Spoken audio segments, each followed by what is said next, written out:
And we're live. Hello and welcome to Iron Rations. I am Tenkar. With me is none other than Joe the Lawyer. Hey everybody, how you doing? And we are going to discuss, dissect, and I'm sure have a certain amount of discourse about different aspects of Dungeons and Dragons. It's what we do, and we do it well. Yeah, definitely. That's the fun part of this, man. That's the fun part. So, Joe, which way do you want to start in on this one today? Which of our little topics do you want to tap? Well, you sent me a link to somebody named, I guess, John, and he has a point he's making. It says it's interesting just how much 1E failed to provide a uniform standard of play. It was a valid goal for the purpose as a tournament, play incompatibility between campaigns, but the DMG threw a major monkey wrench in the works by failing to provide clear, consistent rules for combat and other basics. Amen to that. We talked about how some of Gary's work was inspired and it's a great output and the quantity, but it was so poorly written. He says it's as surprising as any sort of tournament play at all, or even convention play based on this.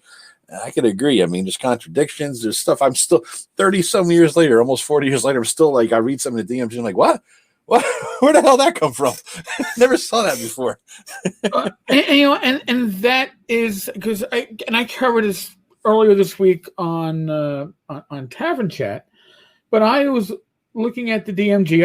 I've been going through the DMG from the beginning, and I haven't gotten very far because. You read some of what Gary said about the purpose of that very book, the Dungeon Master's Guide, or just AD&D, and it starts to read like marketing spiel. And the part of the reason why it reads like marketing is because, admittedly, D&D, the original wood grain, white box, whatever that original box set and the basic set were magical because it showed such potential for the format of role-playing.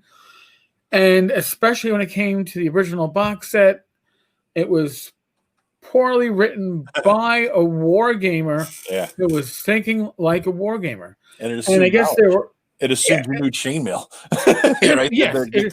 And wilderness wilderness survival that the default game world is you have to pull it from another product that we don't sell.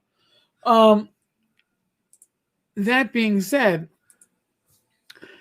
if you look at the player's handbook does have some stuff that contradicts rules in itself.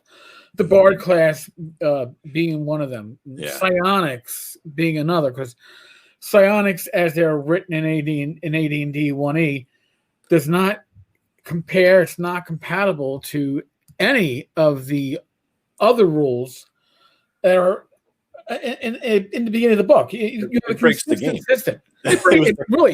You look at it and you go, but then again, the assumption is you're not going to use the psionic rules because when you deal with monsters like mind flayers and stuff, they have and if you don't have psionic abilities, this is what it does to you. Oh, it's a mind blast that'll stun you or whatever. They assume that you're not going to use those rules, but we had to include them because somebody thought they were cool. The Bard class, somebody thought it was cool, but it breaks the rules for dual classing because it's triple classes, but you can't do that. It allows half elves to dual class, and they can't do that. But if you can be a bard, you can. What I thought of, the only good thing about the Bard class in AD&D was I liked that they were sort of like the spies of druids. Right. Yes. I mean, they were that was kind of a slick thing. I sort of liked that. I never played it like that in the game because we didn't allow bards because they were stupid. Right. But I did like that they were sort of like the druid spy network, and they flittered about the world telling tales and picking up information and then filtering it back to the druids. I did enjoy that. But, who would get that high? Because you have to have so much XP just to be a first level bard. And just so that you get the stupid ass bard instruments. Remember those dumb bard instruments? Yes, but here's the thing about the bard that isn't always realized.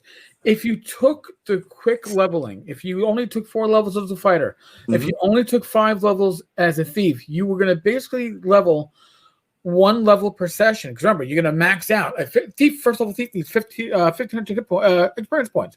So once you change the thief, you're getting one level per session.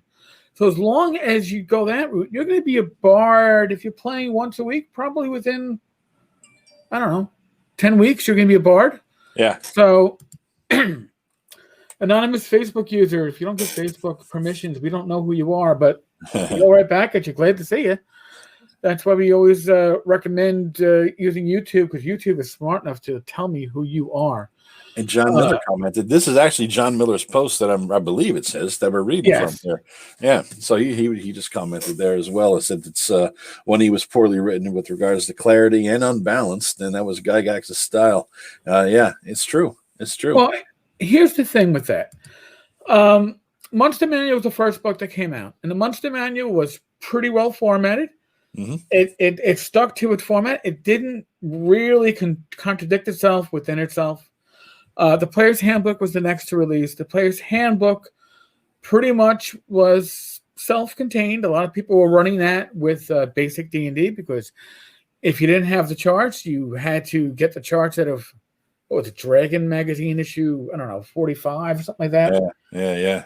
But a lot of people were running with basic. And then you got the DMG. Now, the Player's Handbook didn't contradict itself. It was pretty clear until you got to the Bard and Psionics. At least those were optional rules, right? Yeah, they did put it back in the appendix. So they did pretty much say this is optional stuff. Yeah, right. You're right. But you get to the DMG, and really, you're being told that everything in the DMG is needed. Yeah. But things in the DMG conflict with themselves. And again, I've read the whole thing multiple times, but now when you read it with the idea of not saying, "Oh, I've already read this," but try to read it with fresh eyes, you see things like disease right at the beginning of the book. What you would think that in the beginning of the DMG, it would be advice on how to DM, how to be an effective referee. But no, the advice that's being given is, hey, if your players are in an urban environment, or it's hot, or God forbid your players go into a swampy environment, they're probably going to get diseased and parasites. Yeah. And by the way, it is quite likely that disease will kill them outright. We joke about Traveler being the game system that kills you in character generation. The lethal one. But you know, AD&D first edition could kill you between sessions. Pretty much is what it's saying. It's like, or yeah, well, when you guys collect back in, how long are you going to stay in town? A week? Well, that's going to be at least one roll on the disease chart. Especially, would you be happy to go to any houses of ill repute? Because that's not on the chart here, but I'll make an adjustment to your disease and parasites. Well, they had the harlot table, right? I mean, if you look at that, So. What was interesting to me was that the DMG, I didn't notice this until the maybe 2010, 2011. I didn't realize this. The DMG followed the format of the Player's Handbook in terms of the same, that they followed the order, I should say, of the Player's Handbook. You know what I mean? That's why it was so a little bit unorganized, because it went chapter by chapter covering various things as they occurred in the Player's Handbook. It was like, oh no shit! I didn't, as for the stuff that was relevant. All right. So how old is your starting character? Yeah, all that stuff at the beginning. He just went along. He must have been turning pages of the PHP and just stream of consciousness, just like, I don't know, he had a speedball. He just popping that shit out. Just going on and on and on. And I don't know if he was doing speedballs at that time. I think speedballs probably came a little bit later in Gary. And I'm not saying this to disparage the dead. Don't get me wrong. I don't know if he did. I don't know if he did. But Gary, when Gary went to Hollywood, I heard about that. I heard about it straight from, I guess you could say his partner in crime, one of the youths in the family, and yeah, they were both enjoying hanging, getting invited to parties being hosted by drug dealers, because who had money in Hollywood besides the actors, drug dealers. Yeah. So supplying the actors. Yeah, I don't know. I never heard all that, but I just heard rumors. Who knows? Don't want to disparage dead, like you say, but he put out a torrent of information in that freaking book. And a lot of it was, you could tell, it's like, especially the spell descriptions, it was like his own house rules on how he handles various things that came up as he went along. You know what I mean? Oh, for charm person, I do this, and for dispel magic, only this works, and blah, blah, blah, and web only works. It's like these sorts of things that he was typing in, and he put them in spell by spell in order, right? And so it was just amazing. It was just amazing to me how he just followed along. And I think it was more amazing. I didn't catch on to that for 30 years, you know, but I'm still able to open the book to where I think the area is that I need because I read it so damn much. Right. Oh yeah, well, like my DMG, you can look at the side. Now let's be fair here. My Monster Manual will open up to the same page each time. Oh, the succubus, of course. Yeah. But my DMG, I mean, if I open that book up, it goes right to the combat charts. And even if you look at the side, you look at the side of the book, you can see those pages are dirtied, right where your fingers always went to. You always needed the combat chart. You always needed the saving throws. Those Cheeto covered fingers. Oh yeah. Shush. No Cheetos for you. I was a Doritos guy. I like Doritos and Fritos. They were more my thing. I was never big on Fritos, but really, no Doritos, Cool Ranch. Oh yeah. Oh, die for it, right? Right now, the sodium might just kill me. But hey, yeah, I know. Yeah. French onion dip, Cool Ranch. Oh my God, anyway. Yeah, we're getting off. Yeah. We're not here to talk about bad junk food. Yeah. Now, the other problem with the Dungeon Master's Guide is that it was not internally consistent. You know, when you had the Monster Manual, every monster had a D8 for hit dice, right? You weren't confused. Well, I was confused because I didn't know that because I didn't have the Monster Manual. But every monster had a D8 for hit points for per die. You knew that you knew that. You could see the damage, it was spelled out. Great. Player's Handbook, you got to learn. Fighters have D10s. The subclasses will have D10. Yeah. Thieves have D6. The subclasses will have D6. Fine. You get to the DMG and you're like, all right, combat is on a D20. I understand this completely. Wait a second, fucking pummeling and overbearing? What the fuck? You just give them a look. If people want to try that, you just give them a look. You know? No, I would tell my players, listen, if you want to do unarmed combat, punches do D2 damage. If you have exceptional strength, I'll add 1. But that's how the book says. I don't give a fuck what the book says. I don't understand what the book says. Yeah. I'm looking at it. It makes no fucking sense. And I remember there was a Dragon magazine article, probably in the 70s. I'm going to get this right. And I say 70, not the year 70s. Number somewhere in the 70s. Yeah. Where they had an alternate unarmed combat rules. And they were better because at least they were D20 based, just like the alternate psionic rules were D20 based. Yeah. If you're saying that this system is based upon a D20 for your attacks and saving throws, why would you change that for other subsystems? Speaking of subsystems and psionics, did you ever implement psionics? Not obviously, nobody ever implemented successfully the AD&D ones, but later on, I was thinking of No. You'd always roll psionics to see if you had it. Yeah. Because remember, although we were rolling 46, it wasn't really 46. It became like 5d6. Yeah. Take the best 3. If you don't have at least 2 15s, the character doesn't count. Choose the best set of 3. Yeah, we cheated. We cheated our ass off against psionics. We keep rolling and rolling. But once you got psionics, and then the DM was like, all right, you got it. Yeah. Listen, only take cellular adjustment and the weaponry one. These are things that I can figure out how to make work. We're never going to do psionic combat at all. And yes, Bad Mike, imagine a gaming book now without an index. Yeah, I know. You know what? Yes, you can. Swords and Wizardry Continual Light had no fucking index. I had people bitch about that. There's no index. There's no hyperlinks. I go, it's a 16-page fucking rule book. Yeah. If you can't, index. Flip your way through 16 pages. I've seen index of 16 pages long, for God's sakes. But I mean, looking back to psionics, though, man, forgetting AD&D psionics, later on, and I just did this investigation into psionics because I wanted to figure out. I was thinking of introducing him into a game that I'm running, and it's 5e, but since Psionics is a whole separate system anyway, who gives a shit, right? You can make it whatever you want. And so I'm just checking out the Psionics rules, and honestly, for my money, the second edition Psionics handbook, that brown book, along with a couple of the Gamma World books, and you're good to go. There's a couple Gamma World supplements that make Psionics awesome. Bring out more character, more flavor to it, and put that together with the second edition. Far better, because what it did is it made it its own system. It wasn't a stupid game-breaking AD&D thing. It made it its own system, and it had like ESP-ish, clairvoyance-ish, telepathy-ish. It was really like a different thing than magic. What I've noticed is that 3rd, 4th, 5th edition, all the later editions, what they did with Psionics was they just made it magic. They used the same things that magic spells did. They called it something else or whatever, but it was really just magic spells without having to memorize. Another type of magic, right? And that makes sense. Oh, by the way, John Miller found an OD&D-ism in the AD&D Monster Manual. Only 5 alignments are mentioned: lawful good, lawful evil, neutral, chaotic good, and chaotic evil. No kidding. That's interesting. Yeah. No kidding. And as you're saying, basically, Monster Manual is basically for OD&D.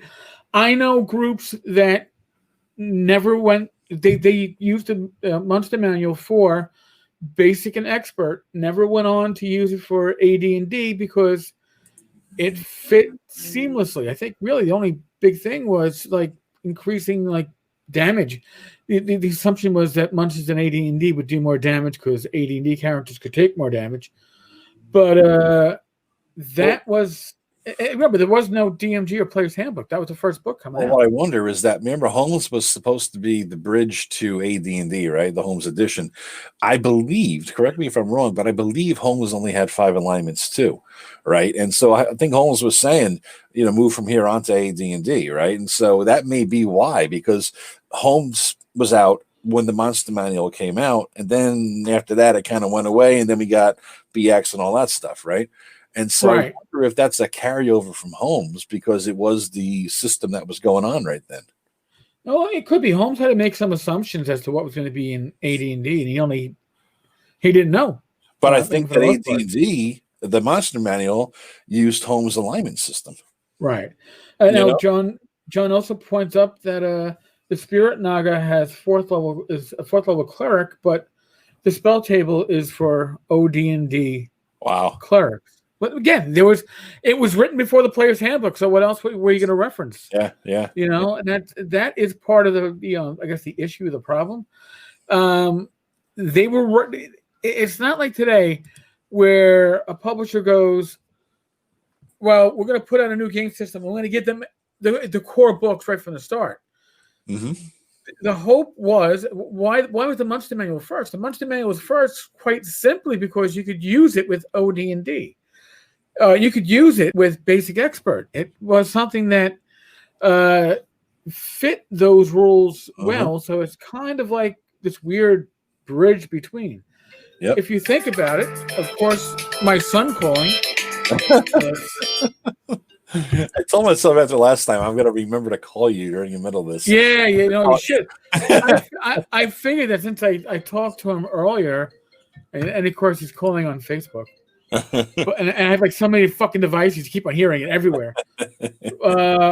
Yes, this is how you know this is the level of professionalism you get from me at least. Joe's a bit more professional. I'm just pure. I'm just still employed. I can keep my mouth shut on a lot of stuff. Oh yeah. Getting a pension that's guaranteed by a state constitution to get paid before state salaries. Yeah. It's a nice deal you got going on. Like, fuck really you. But I do find that the thing with the alignments is very interesting. Yes, like you said, Basic had only 5 alignments, and therefore, the Monster Manual, what could it build off of? If you think about it, the DMG probably should have been the second of the third book released because it could have been used with Basic Expert D&D seamlessly. Yeah.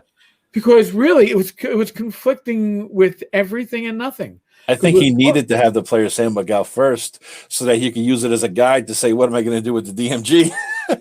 Matt Jackson joined us. Just Joe's camera's still not working. No, Matt, to quote the Kurgan, I am in disguise. Remember the scene in the church? Yes, I wanted to get him like a panda costume, just put a panda head over his head.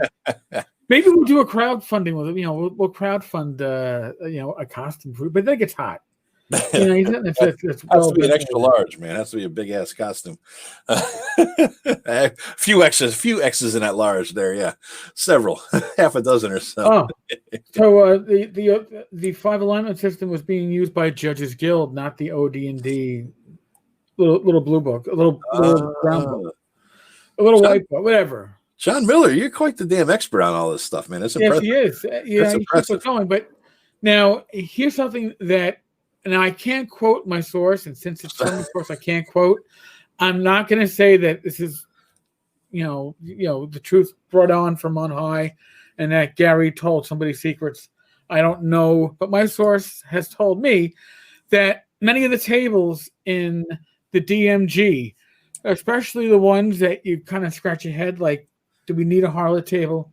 Who doesn't need a harlot? Of course we need a harlot table. I mean, what kind of question is that? Do we need a table for disease and parasites? Certain tables you kind of like, the occupation, your prior occupation. I was a furrier, as opposed to a Furby. But in any case, supposedly, Bob Bledsoe Sr., is rumored to have been the source of many of those tables, and that was kind of like, well, yeah, I'm happy to donate tables and just make sure my license can I get an AD&D license too, right? And kind of that deal. And I remember talking to Rob Kuntz about this. One of the few times I talked to him, he just like going back 10 years, so not exactly perfect, but he talked about Judges Guild coming to them and offering he wanted to make modules or, adventures and publish them. And they're like, yeah, well, I don't care. Who's going to buy that shit? Guy Axe and Robert, like, why would anybody want to have somebody imagine for them? Why would anybody want to have somebody do all that creation for them? You missed the boat on that one a little late. Yeah. Well, you know what? I think part of the thought process was, the DM is in control. You write the adventure. You're in control. Gary basically, he comes out and almost says that you are God. God, judge, and executioner to a large extent. And yes, you are referee, and you're supposed to be an arbiter, but and not the individual making decisions based upon story, but based upon the roll of dice. But I don't know how often that actually was. No, I mean, you're playing with your friends, and a lot of times the DM had a character that couldn't find enough friends to play with. And so you're always fudging things a little bit in your group's way because it helped your own character. At least that's how we did it a lot. Look at Tim Shorts is here from Gothridge Manor. Dress him up as a rot grub. He'll love it. He goes straight to your heart. Yeah. It's the infamous rot grubs. You know what? Infamous rot grubs. So you got to either burn them out or cut off the limb. He threw him at us because he knows I search everybody for everything. I do the full body cavity search and everybody we kill, and he threw rock rubs at me like, son of a bitch. I thought I'd have to lose an arm or something. It's again Tim, most lethal DM I ever played with. And he sits there. Talk about an arbiter, a neutral referee. You don't care.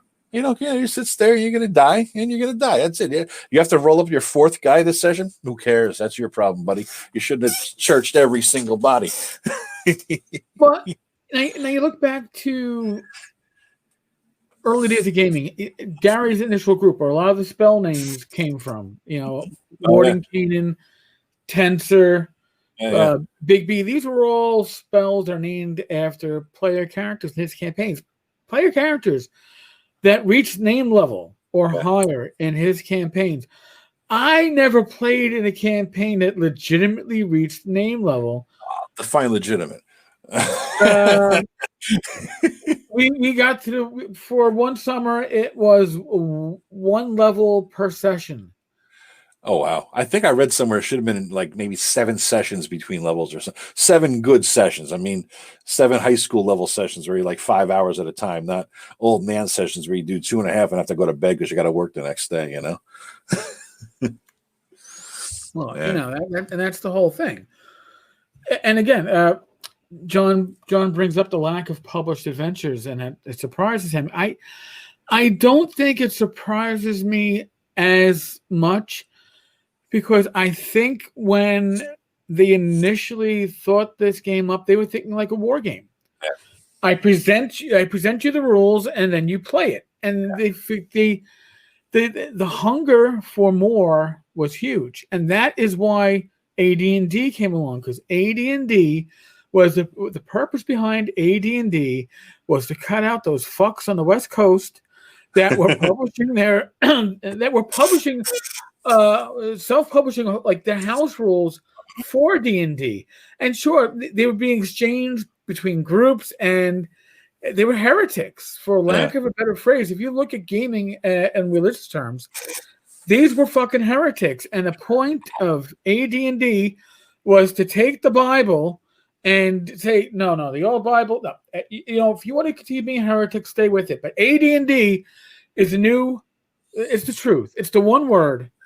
And if you read the Bible, you'll also realize that the New Testament, depending on which part of the New Testament you're reading, the same story is told like 8 different ways. Because but just like the heretics of the Catholic Church, Eric, it truly wasn't a heretic that they gave a shit about the different beliefs. It was that somebody else was getting the church donations. So Gary was pissed off that somebody else is maybe if not getting money, at least taking away money from him. Because here's the thing: they were profiting off of his game. Yeah, you know, and Ryan is like, well, Gary and Mark Miller, that would be D&D and Traveler, wrote their games to be almost entirely improvised. I'm sure they did, until they realized how much money was in it, because if they weren't going to monetize it, others were. It's one thing to say, I'm going to put out this game and I'm not going to monetize it. Then you turn and there's some fuck over in, I don't know, San Francisco, Oakland, LA, Seattle, you know, it was a lot was happening on the West Coast. And I was like, wait a second, they're publishing. I mean, they're not making a lot of money off it, but they're trading the house rules back and forth. Yeah. They have a different combat system. They've got different classes. Wait a second. Yeah. Wait a fucking second. The only supplement we have is Strategic Review / Dragon Magazine. We got to find a way to monetize this shit. Yeah. And that's what happens. A lot of it was taking the stuff. No, Alessandro. Joe's camera has never worked except in private, and I can't tell you what I've seen in private. Yeah, but, I'd rather not have people looking at my mug when I'm doing this. You know, plausible deniability. It's a lovely mug. Everybody likes your mug. Everybody talks highly of your mug. Can't show the mug. Yeah. We got to actually. You know what? We should have a mug. You know. A mug, yes.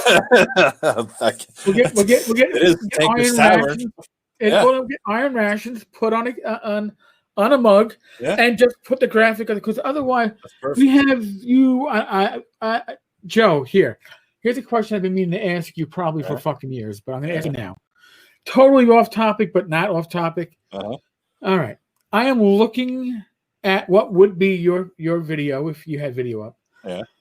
And what exactly is going on in that artwork? It looks like an elf slaying a harpy. No, that's from the Lost and the Damned. That's from the Warhammer, one of those Lost and Damned books that came out. Remember, there was 2 books in that series that was excellent, and that's a picture from it. That, to me, it had some of the greatest art I've ever seen in any books. And that's just one picture that I grabbed from it. It's some sort of demon thing killing some other kind of demon thing. I don't know what the hell it is, but it looks so freaking cool. And I've since used it as my avatar pretty much for all D&D things everywhere, you know. I really enjoy that thing. It's just badass. When you look at I'll send you the real picture later. But I'm just saying, like, if people, I think I got to bring that up. Now, Bad Mike says that there was a huge falling out between Gary and the West Coast RPGers that you can see happen in the pages of fanzines at the time. That was that, oh, God. because they had the fanzines that got traded. I forget the name of them. I have like a couple of copies of those, like super fanzines, which is like fanzines within a fanzine. Yeah. I couldn't remember what it's called anymore. But yes, but that was taking money away from Gary, and it was taking influence away from Gary. Remember, Alarms and Excursions. Thank you, Bad Mike. Bad Mike, man of knowledge, the most organized man at Frog God Games, allegedly. And I say allegedly because I don't want to insult anybody who might be more organized than Mike. But yes, there was bad blood because they were improving on Gary's game and making money off it. Yeah. Or at least, and at least taking money from him that he thought might have been his. Hey, speaking of zines, I know they're doing the Kickstarter thing. They do that big zine thing every year in February. Yes. Are you going to get involved in that or what? No. Huh? I don't do Kickstarter. I don't do Kickstarter in May. I don't do Kickstarter in June. I don't do it in a box. I don't do it with locks. I could get a Dr. Seuss rap going for it, but listen, I will critique Kickstarters and I will give advice on Kickstarters. Could you imagine if one Kickstarter that you did came up late? Everybody you've ever busted balls on would come out. Dude, I can guarantee. If I even listen, here's the way a Kickstarter I'm involved in will not come out late. I go to somebody. Here is my input. Here you go. Run the Kickstarter. It's not going to be in my name because I don't want to make a. Here's the other thing. I don't want to make a cent off it. Yeah. I'm in a position where I don't need the hobby to be profitable. I want to recycle the hobby's money back into the hobby. And with Kickstarter, it's for tax purposes, it's next to impossible to do so. It was called Zine Quest, I think, and Tim did one last year. Matt Jackson says zines. Oh my God, not again! Yeah, Matt, you going to do one this year, Matt? Put out a zine. Come on, Matt. Put something out. Jeff Jones, my layout guy. Jeff happens to share my birthday with me. When I say share my birthday, not just my birthday, but my year of my birth. So he's like my brother separated by 1,000 miles on another mother. But he's, I think, going to be doing 2 zines for it. And I've gotten a little peek behind the scenes. I'm excited to see what he brings out. But I have been peripherally involved in, I believe, 2 Kickstarters where I did material that was in the finished product. But I want nothing to do with running a Kickstarter. Listen, I've already been hospitalized. I was hospitalized 3 times in 2020. Oh, by the way, I can't get hospitalized again in 2020. Knock on wood, that year is over. All right. Speaking of which, man, I know last year we were playing. Speaking of hospitalizations, we were playing. You were jumping into games and whatnot. We were trying to get regular stuff going with Tim's game and all that. And then you're always you're back and you had health issues for getting in the way. And then later on, you find out what all they are all about.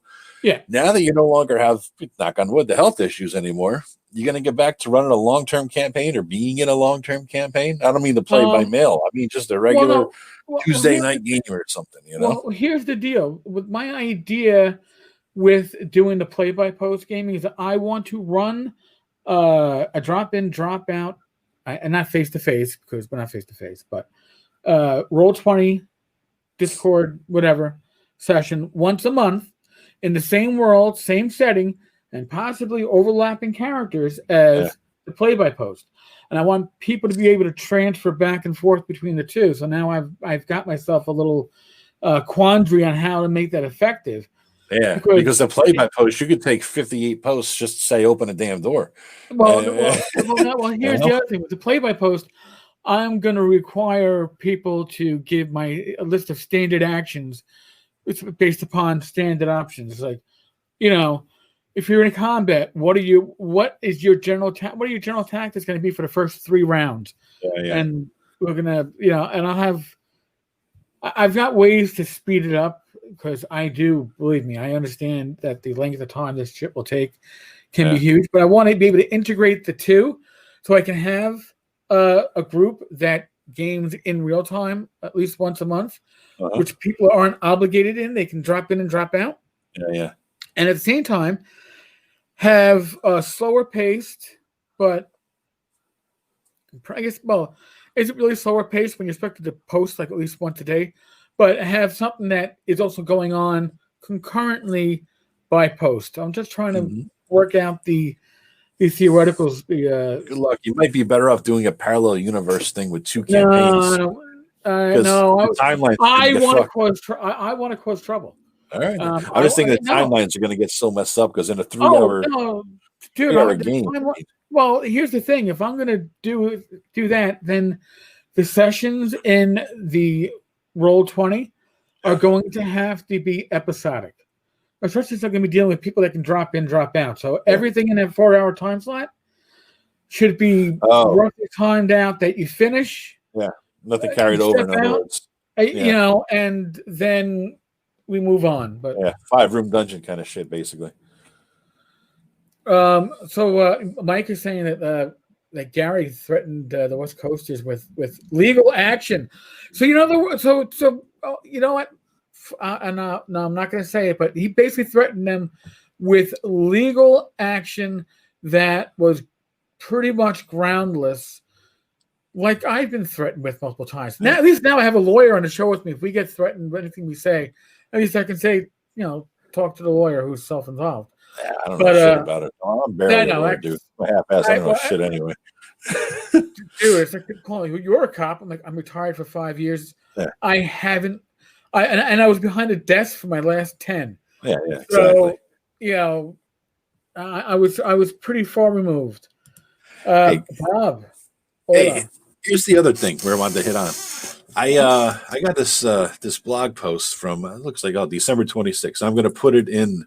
I'll put it in the chat here in the YouTube chat. Everybody can see it.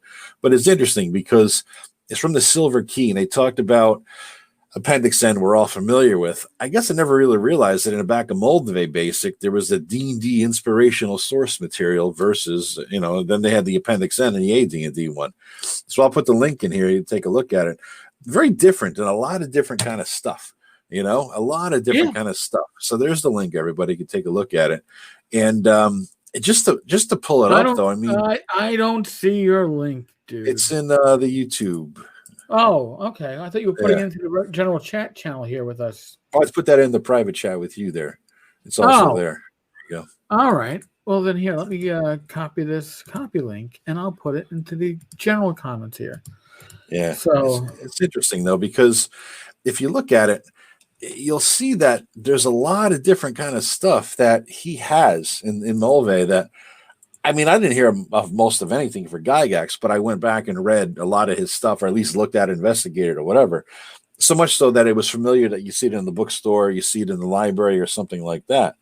But this shit in the Mulvey inspirational material is very different, man. It's very different. He goes into, he breaks it into better categories than Gygax did, right? He has young adult fantasy fiction, young adult nonfiction, and then adult fiction. It just short story collections and a bunch of nonfiction in there. And it's like it's a different style. And I thought that it inspired him to create the game that he was, writing in a sense, whereas the Gygax inspirations, inspired Gygax in a different style. I don't know a lot of these things at all from this inspirational source material from the Mulvey book. I've never. If you take a look at this stuff, I mean, we got obviously, Paul Anderson and whatnot, but Avram Davidson, Michael Moorcock is there, but Talbot Mundy, who Tanith Lee. Tanith Lee name's familiar. I probably read one or two of her books back in the day, but I couldn't tell you, which ones. At least I remember the name popping up. T.H. White, the Once and Future King. Yeah, certainly read that. Mary Stewart's The Crystal Cave. Any of her books? Nope. Bram Stoker's Dracula. Nope. Yeah, I read that years later, but it's very different. It's very different. But here's the thing about it: about structuring your game around the stuff you read. I mean, I in the '80s, right? It's Lord of the Rings and The Hobbit, and then And then, of course, he did the Dragonlance thing, and he did the Terry Brooks thing, and he did the Raymond Feist thing. And then, since Fritz Leiber was getting paid and getting famous because of D&D, you found his books on a bookstore. Those are the easy stuff, right? Michael Moorcock, you saw his used books and paperbacks everywhere. So there was a lot of shit from Gygax's list, and I think probably because Gygax's list was a lot smaller and had a lot more popular authors you could find at the time, right? Or like your evergreen authors like Edgar Rice Burroughs, stuff like that. Yeah. Mulvey's was very different. Now, what this article on the Silver Key says, which is really interesting, if you look at the second paragraph there, it says, I have not sat at a table and played a game run by a DM raised on a strict diet of modern video games, for example, but I would bet good money that the experience would be quite a bit different than a game run by a DM steeped in Tolkien and Moorcock and Howard Vance. Yeah, you're damn right, because you know what that game looks like?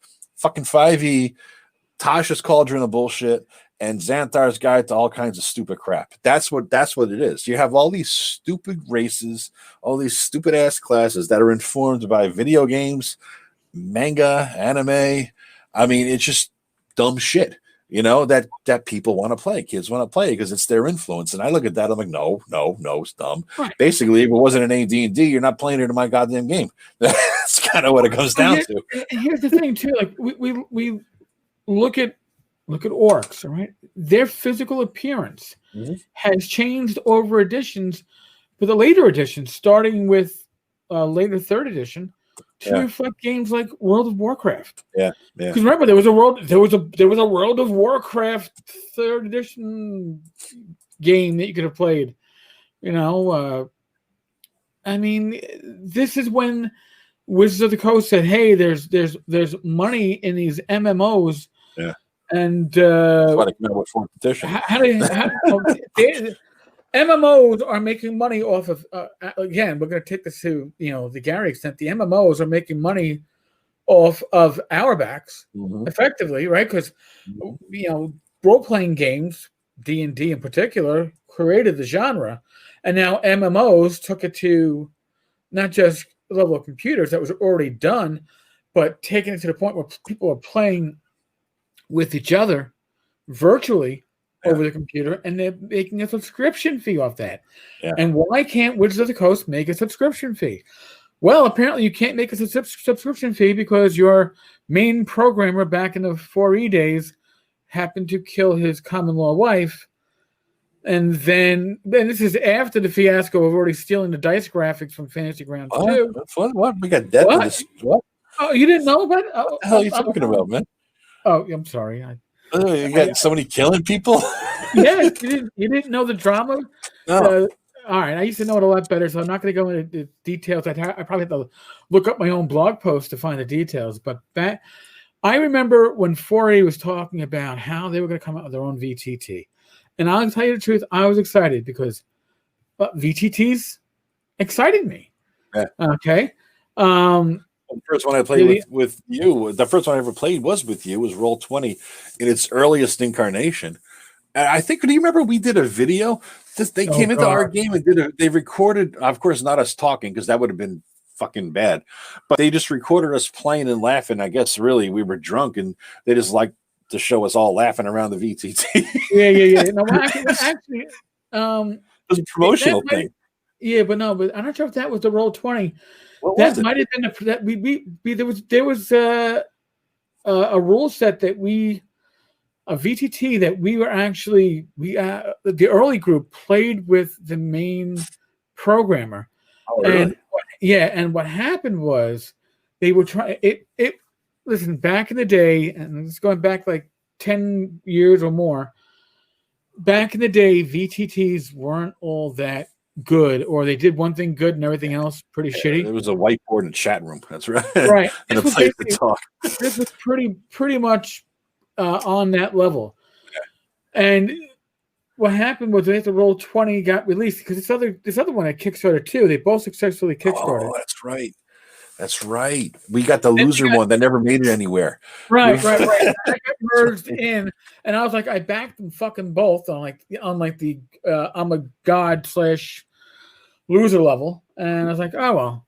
But what happened with the 4th edition D&D VTT, which was in a beta stage, Mhm. was that you were going to be able to buy minis for it. You have to pay. You want more orcs? They're 50 cents a piece or whatever they're Oh, going to price them Jesus at. Christ, really? So you were going to have to buy your VTT pogs. Now, if you were using something like, one of the open source VTTs, Yeah. I forget the name of it. Like, was it not map something or other? It had a program where you could take any piece of art and just make it into a pog. Yeah. Awesome. No, their plan at Wizards of the Coast was to make you pay for pretty much every element on it.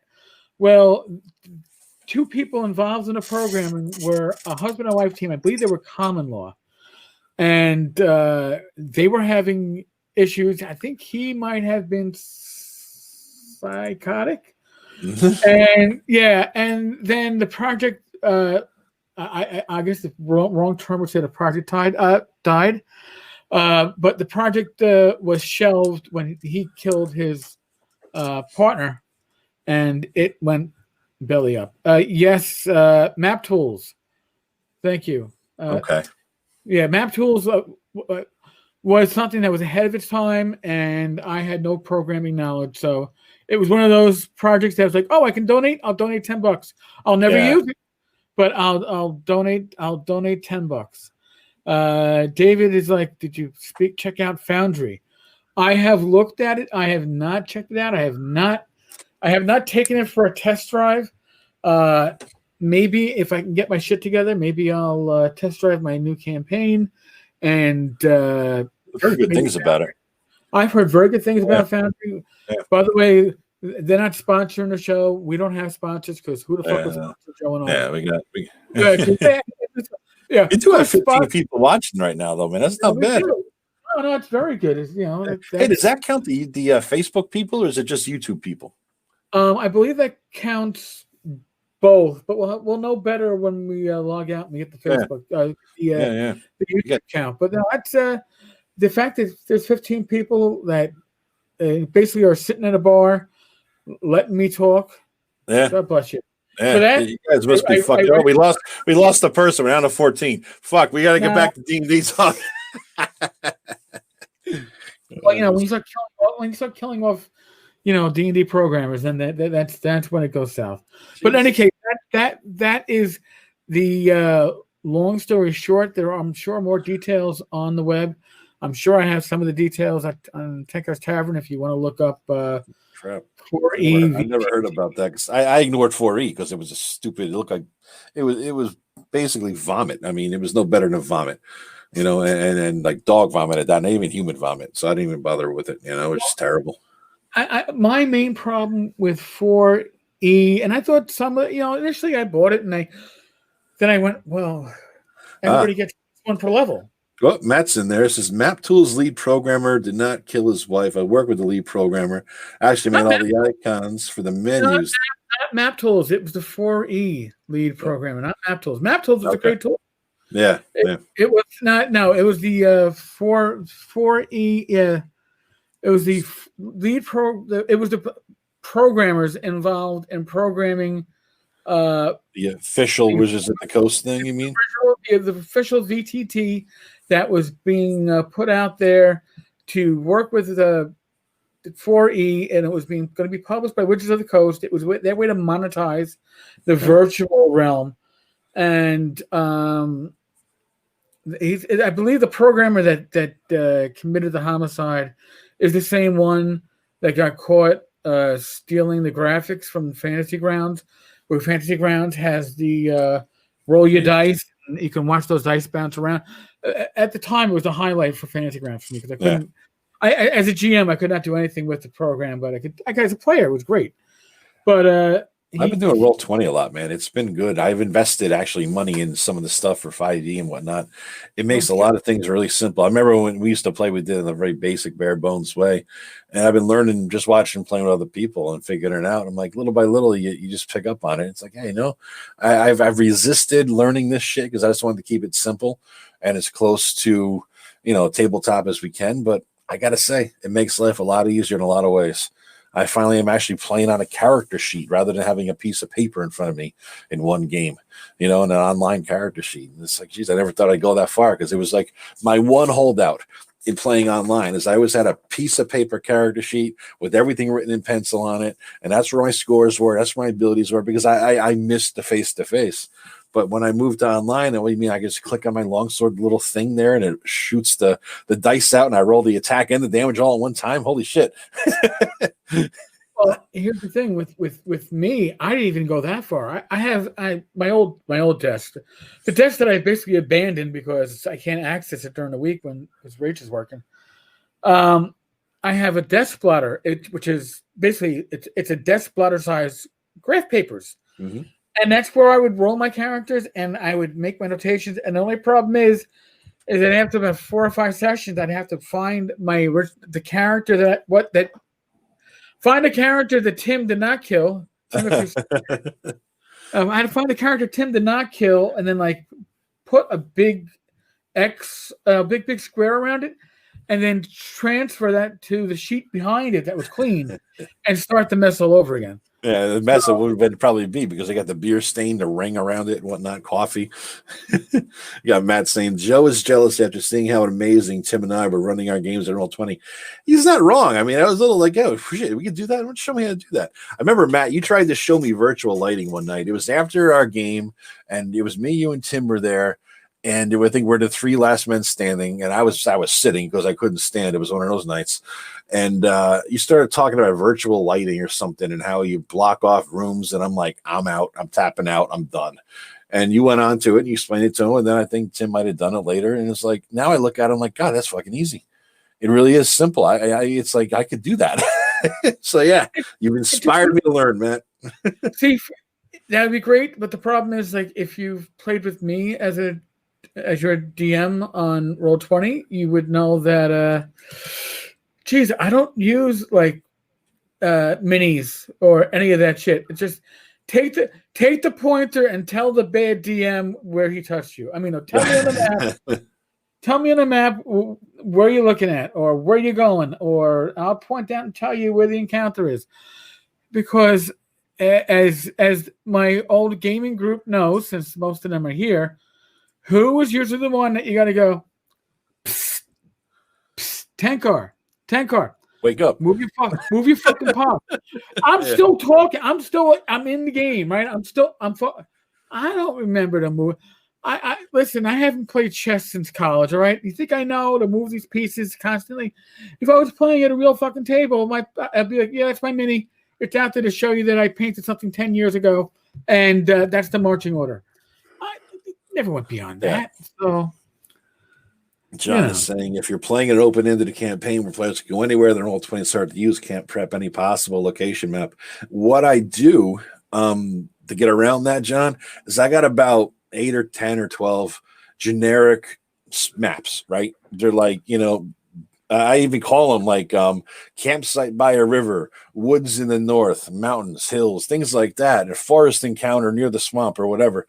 And then what I do is just, if they come up across and they're in the woods and they come across an encounter, I just drag over orcs or drag over whatever. I have a page that I use in Roll20 where it has all the most commonly used monsters, and I group them 10 or 20 together. And then I'll copy 10, drop 10 in. There you go. And I tell the guys, go take a leak, get a beer, whatever, come back, and the monsters are there.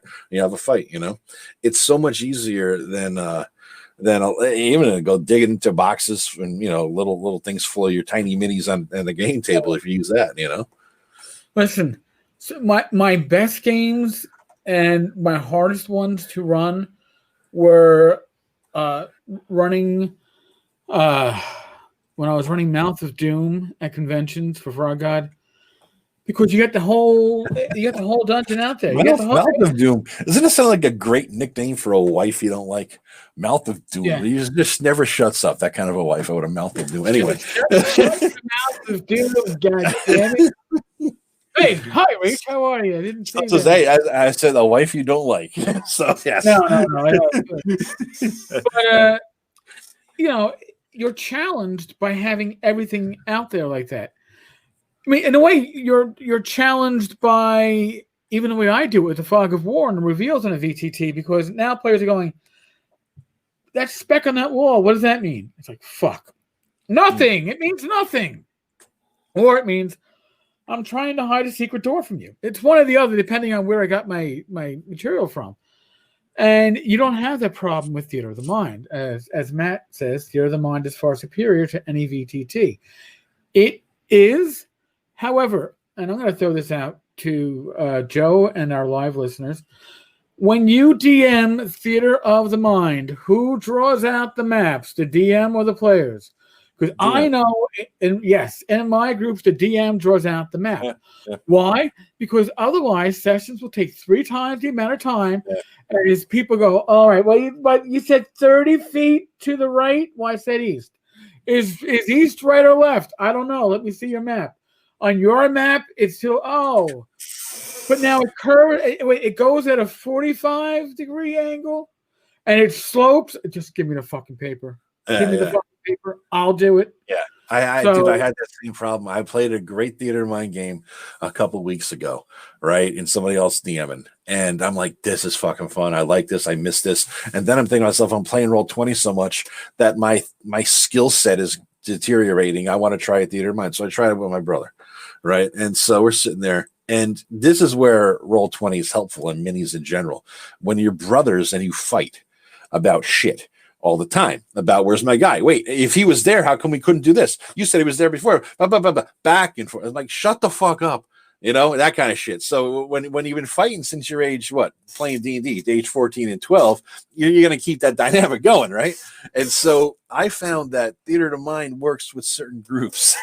But if you like to bicker and if you bust balls, it ain't going to work too well. And so I tried the theater and I tried to describe the map so he could draw it out or have it in his head.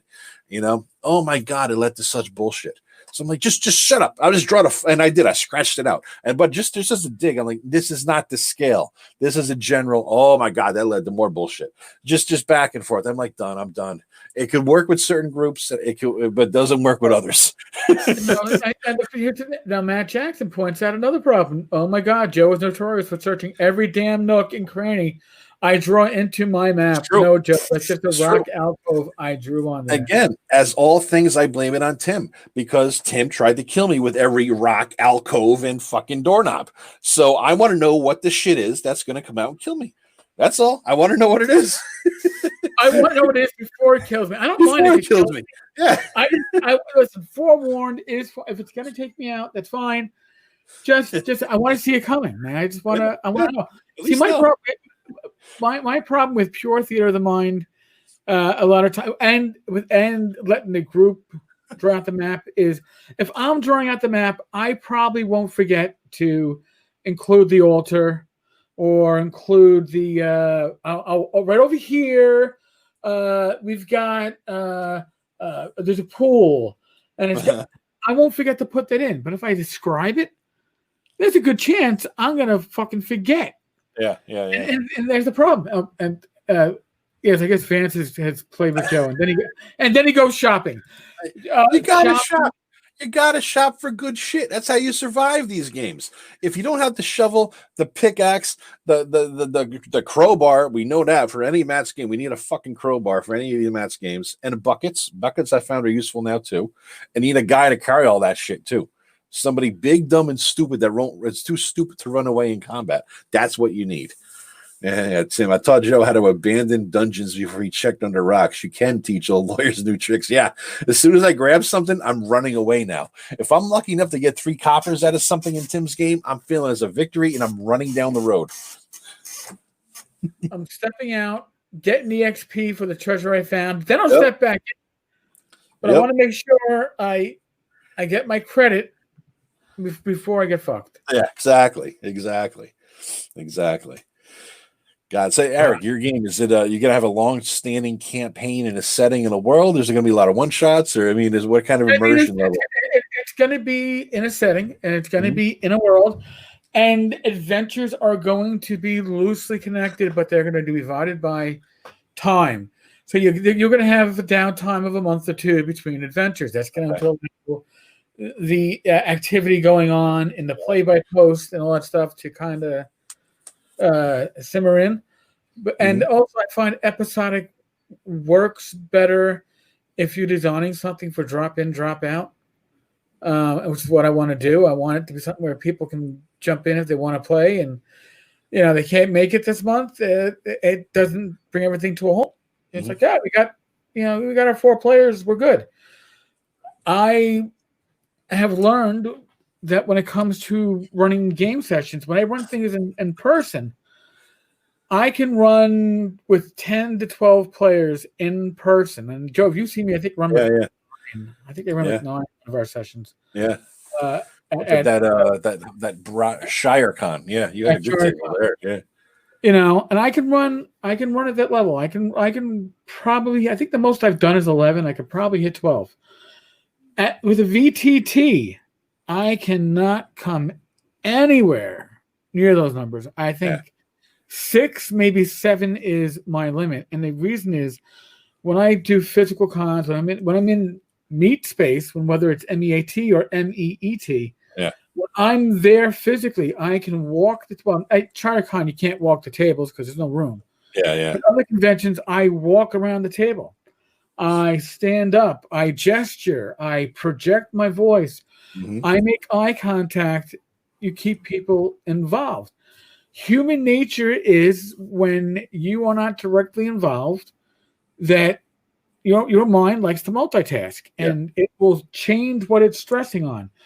And I understand that, and people multitask at conventions with me all the time. But I like to make sure that the game itself is either number 1 or number 2 in your mind at the time. Yeah. The problem with BTTs is at the moment you as a player are not a focus, and this is not pointing fingers at anybody. I'm as guilty of it as anybody else. The game now becomes priority 2, maybe. Yeah. Because there's nothing else keeping you focused but a computer screen. And I don't know, maybe if you experiment with piping Conan music in the background, maybe that would keep people focused. I don't know. Combat. Death at every corner keeps them focused, I've noticed. Otherwise, if they don't think they're going to die, if they're just sitting there, someone else is talking, they get a little distracted. You just try to kill them. But Joe, here from Matt, 2 of the last 3 sessions were spent shopping. That doesn't sound like the threat there is that you're gonna chip a shopkeeper and they're gonna. That's Matt's fault. That's Matt's fault. We told him, listen, Matt, we were gonna go to a city. We got to the city. Matt retconned us getting to the fucking city because he wanted to put another city over near a river. It's all right. So we're back to the city. Now we got to roll more random encounters. Then he's got to draw up the city because Matt's the map guy, right? He draws the fucking city. I said, Matt, what are you drawing the city for? We need 3 things. We need the bar. You need maybe a couple whores, and we need a goddamn place to buy and sell shit. We could even just do that shit between. No. Matt's got to draw a whole fucking city out and all this stuff. Then we get into the encounters. He's got personalities. He's got people. That's all. All that shit. He's one of those role playing DMs. Oh my god, we got it this guy. He's got 4 kids. Game with Matt. Yeah. Okay. That's what it is. It's mass immersion. I was just like willing to Matt. I'll write a list of all the shit I want to buy. I got the money. I'm going to give you the list of stuff. You let me know whoever got it will be done. No. We got to go and talk to Bluto, the bartender, and figure out who the fuck sells the bucket. And this guy sells only crowbars, and that's all Matt's fault. But yeah, all his fault. And there's sub-quality crowbars, right? You want to make sure you get the ones that are rated. You don't want the cheap ones because they'll snap the moment you try to use them. Yeah. Here, ShireCon. Bob G, yes, I was at ShireCon. I went to both of them, I believe. And I think there's only 2 now, right, Eric? Yeah, this is supposed to be the 3rd. Yeah. Coming out, they canceled this year, obviously, for obvious reasons. And then are they going to do it September? I believe the game plan is that Tom has it planned for the September, but I guess it all depends on the rollout of the immunization for the COVID. All right. Yeah, we'll see how it goes. That's true. Yeah, it's about Jeff Tolanian's daughter. You got to keep you try not to swear. It's funny. She played in your game with us, Eric. Jeff Tolanian's daughter. She did. Yeah. She sat next to me. I think she played a wizard. She saved our ass with a sleep spell. Yeah, I did try. Listen, when Mike G goes with his son, so it's Mike the 3rd and Mike the 4th. Mike the 4th has I tried initially not to curse around, and I said, fuck it. He hears me on the podcast and hears me on the chat for the last couple of years. This kid's been hearing me curse on Discord for the last 4 years. There's no way he's going to be surprised if I drop an F-bomb. Yeah. But with Jeff's daughter, I was like, oh man, I don't think. Yeah, Daddy, Tenkar runs a nice game, but my God, have you heard his mouth?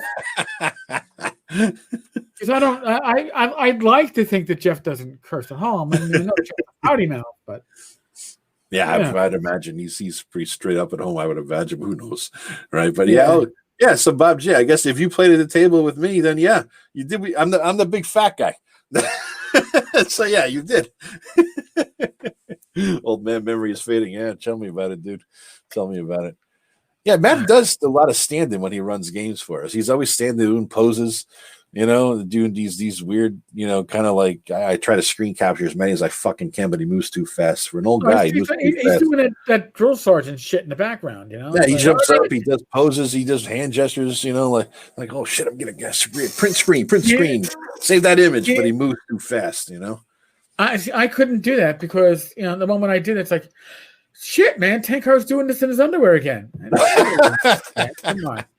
It's like, hold on, guys, I'm gonna do a bio break. Let me turn off my screen. Yeah, you forget. Wink. That's when you forget that you think you're muted and you rip a fart or something. Oh shit, Oh, yeah. I don't worry about it. I don't worry about it. Yeah, listen, true confessions, I've actually let a few rip on the podcast. And I'm always afraid to go back and see if the mic picked it up, but the new mic, I'm sure picked it up. Well, here, just so y'all know, you hear this sound? I've noticed this in the last thing. This is my stupid ass chair that is just squeaking in the background here. That's not me farting. I'll claim all the farts. That's my stupid ass chair. I got WD-40. I wanted to spray it before this podcast, and I totally forgot to do it. I tell you how I got this chair, dude. No. That's about 10 years ago. I was walking home from work, back from work to my parking garage, right? Now it's like a half a mile away because that's the way we fucking roll in my shitty place, right? And part of that is like 98 steps, almost like 98 fucking steps you got to walk up to get to this thing, right? And so I'm walking up, I'm at the bottom of these steps, and I noticed that this company had these chairs sitting on the sidewalk. I'm like, God, this is great, right? I got a free chair, I assumed they're free. I'm assuming they weren't just storing them there, so I grabbed one. Now I'm walking up the stairs, and I'm fat. Right. So I got this chair and I'm walking with this really cute girl. Right. And she's about 10 years younger than me. I'm about, at the time, maybe I'm like 42. She's like 32, cute as hell. And I'm like, oh, there's a free chair. I don't want to look too cheap in front of the hot chick, but I'm like, I'm not going to pass it up. So I grabbed the chair. I sling it on my back and I'm going up these stairs. Now, again, remember, fat. By about the 30th step, I'm like, huffing and puffing. Having a fucking heart attack, right? She's looking at me worried, and now I've just stopped my side of the conversation. I'm just like trying to keep myself alive. About 2/3 up the steps, she just kind of looks at me. I'm sweating bullets. She looks at me all concerned. She goes, "You want me to carry that for you?" Yeah, shit. Bad impression. Never got anything out of her, but I got a free fucking chair, man. You got a chair, man. You got it. 10 years later, it works. But it squeaks like crazy. So that's I'm going to get some WD-40 on before the next session. That's not me farting. If it was, I'd proudly claim my own. Yeah, he'd probably claim it, man. Yeah. It would probably shake the camera that isn't even on. It's like my dice. You heard that, from last time. I inspired. Oh God, yes. My steel D100. I inspired Tim. He got one too. His is cooler than mine though. I got mine from Misty Mountain. I think he got his from Dwarven Forge. I forget where the hell he got it from, but it's pretty good. It looks cool. I have some big ones, but they're not that big. They're not that kill somebody. I'm not going to be the one taking down the Goliath with the slingstone. Shane Ward is here too. Yeah, the whole goddamn group is here. We got Shane. We got Tim Skull Splitter. That's where it was. Tim got his from Skull Splitter. His is much, much cooler than mine. Mine is just shiny and silvery. His looks badass. His looks like something you would just, like wear around a necklace around your neck. Probably give you like neck problems, but it's just, still. Yeah. So anyway, that's my chair stories. I apologize if you hear the squeaking in the background, guys. I've scared more people away. Mike and Joyce says City Role Playing is effing hilarious when I do it. I bust the player's balls. Listen, the busting of the balls isn't the issue. It's the time sink.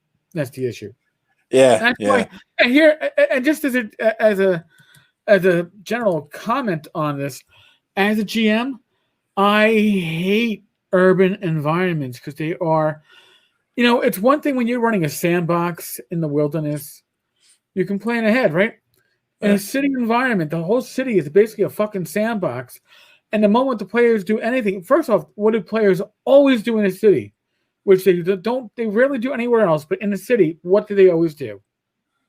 They fucking split up. They split up. Oh yeah. Hey, I'm gonna go with the armor. Well, I gotta go get spells. I gotta go to mage. Well, I gotta go to the temple and make with the nation. Well, I gotta get a new fucking sort of plate armor made. So, and they go, yes, David. Everybody goes and they split, right?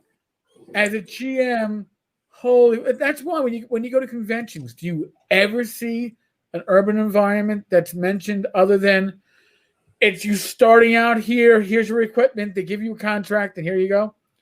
Yeah. No, or if there is one, I think I did play in one with Doug Kovacs for DCC when they were doing the Linkmore playtest.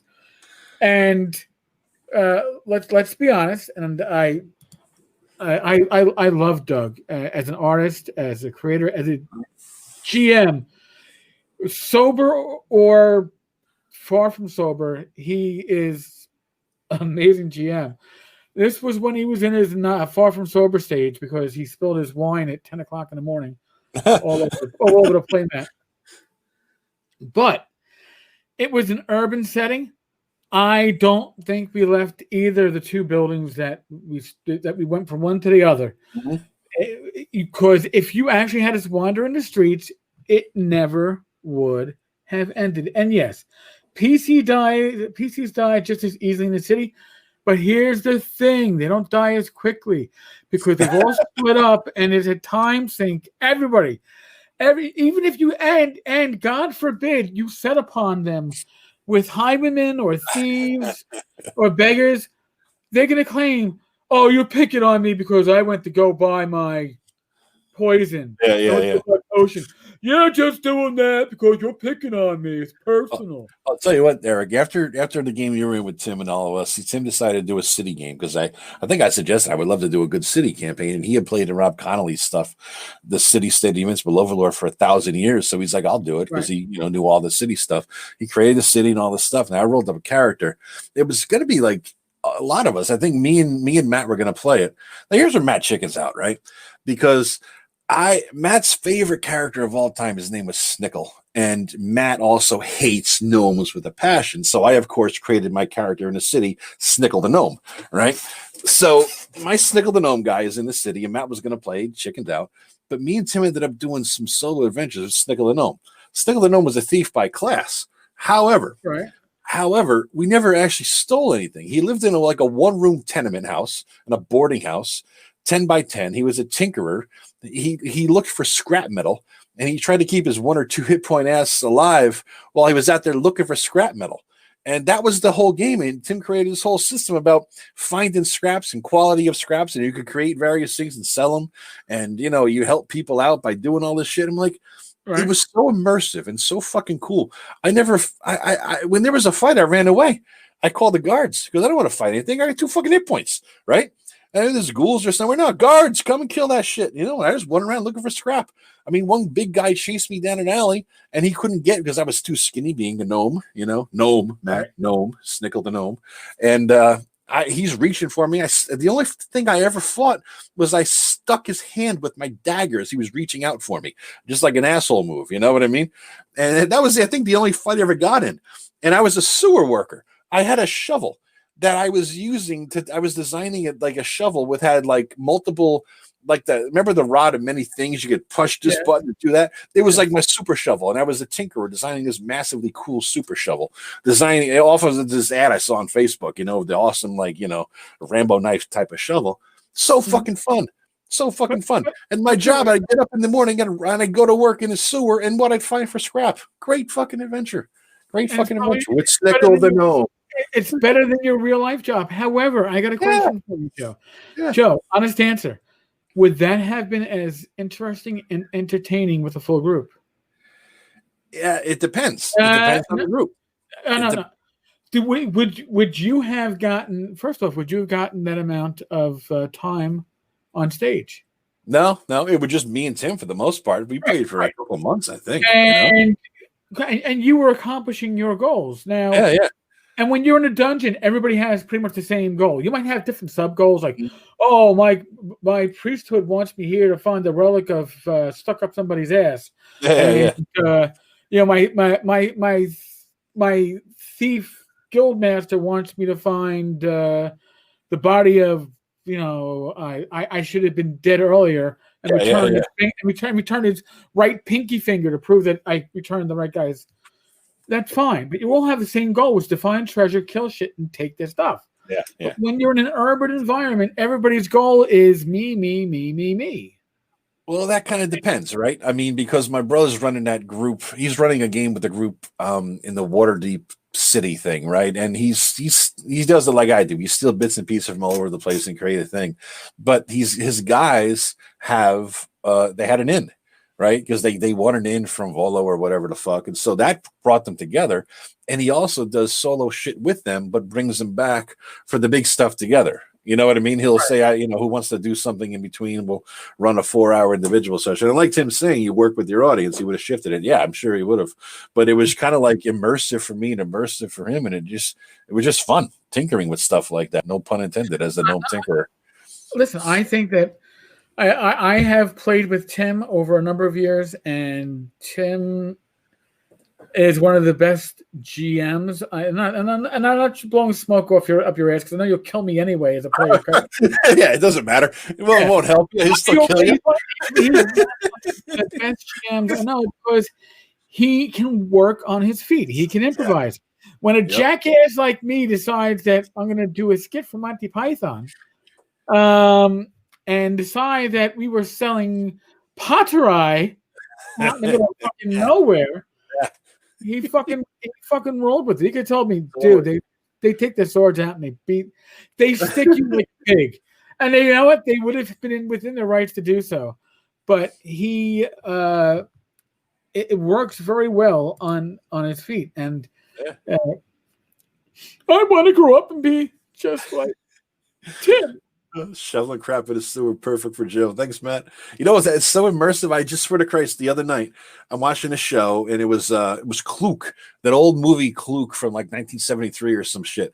And a woman, she was a hooker. She lived in a tenement, and at the end of the hallway there was a ladder goes up to the roof. And I paused it because in my tenement building that Sniggle the Gnome lived in, Matt Snickle the Gnome, he had a ladder going to the roof. I paused it, took a picture, sent it to Tim, and like, hey, just like Snickle's place. That's how immersive it was. It just stuck with me like freaking 8 months later, or 9 or whatever the hell months later. You know what I mean? It was so cool, though. It was so cool. That's the immersion is what I'm into. You know, I don't role play voices. I don't get so much in like a method acting and all that stuff, but I like the immersion level. That's what I like about the shopping. You know, the detail, the immersion, the how many balls of yarn can I buy, and is it what kind of yarn is it half wool, half polyester? You know what I mean? Shit like that. You know, I like that kind of detail. It makes me feel like I'm there. You know. Well, I still remember how the Rapid Athic campaign came to a grinding halt when the party found the magical evil slot machines. Oh God, yeah, that was fun. I missed the initial session or whatever the end of the session. Yeah, because it was the end of your guys' session, and then I came into the next one, and you were just leaving that room, and you're like, slot machines with random shit. I'm like, what? Slot what? So I think we spent another hour there, just me fucking with the slot machines. And that was the last session in that campaign. Oh, God. Yep. Listen, before we forget, before I forget to do it, Joe, I need a D20 roll. I need to give away some shite. All right, let me go. I'll get my tie on my. Yeah, I got these stone dice here. I've been buying a lot of dice because don't drop it on the floor because you get downstairs neighbors and your body. There we go. All right, let's see here. All right. We got a 2. Well, perfect timing because that just.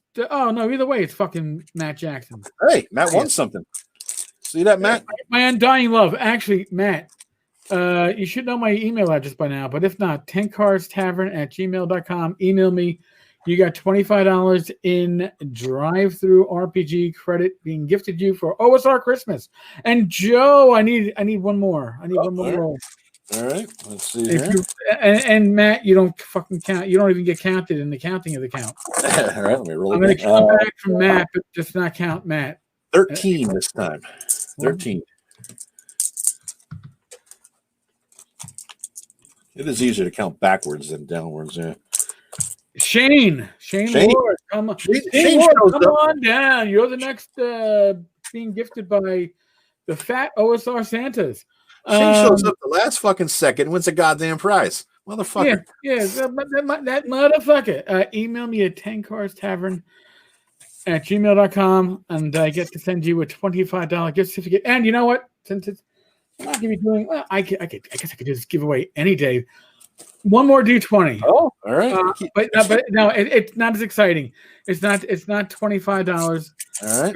You know, you can't give away $25 all the time. But it's going to be a copy of Swords and Wizardry Continual Light in PDF and in print if they reside within the United States. I'll actually send out a copy from Amazon on this one. So is Shane still here? I think Shane dropped in like a ninja, said hi, and then he left. I don't think he's even here to get the award. That son of a bitch. I'm sure somebody will, you know. Oh yeah. We'll let him know. All right, here we go. One more roll. The D20. One more roll. Have a 6. Of course, now I got to find where the fuck I was for Shane's win. There we go. 6. 1, 2, 3. Bob G. All right. That should be Bob. Good now. Good enough. Not good enough. Tenkarstavern.com at Gmail. Tenkarstavern@gmail.com. There we go. Email me. Tell me you got the Swords and Wizardry Continual Light. I'll send you a PDF copy, and I will send you, assuming you're within the United States, a print copy via Amazon, which means you could get it before the. Well, no. You'll get it early next week. You won't get it before the weekend's over. So bad Mike. That explains it. I'm a great improviser, so my city adventures are pretty fun. But you are right. You got to keep everyone involved, and it's a lot harder in a city adventure. And again, Tim is top notch. Now, do I think that Tim can run a group with 24 players like Matt Finch can? Probably not. But I think he would whittle them down within 3 rounds to 3 players. That's the thing, you know. So yeah, he can do it. He'd do fine. All right.